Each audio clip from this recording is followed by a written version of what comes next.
পঞ্চগড়ের শুকনো লাল মরিচের সমাহার ইউটিউব পেজ থেকে আমি আছি আরফান ট্রেডার্সের প্রোপাইটর মোহাম্মদ ফরিদুল ইসলাম।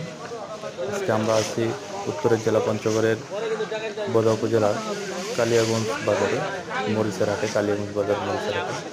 আপনারা পঞ্চগড় ঠাকুরগাঁর বিভিন্ন হাটের শুকনো মরিচের বাজারের আপডেট জানতে এবং এবং পঞ্চগড়ে উৎপাদিত শুকনো মরিচ সম্পর্কে যে কোনো ধরনের তথ্য জানতে আমাদের সাথেই থাকুন এবং আমাদের এই ইউটিউব চ্যানেলটিকে সাবস্ক্রাইব করে আমাদের সাথেই থাকুন।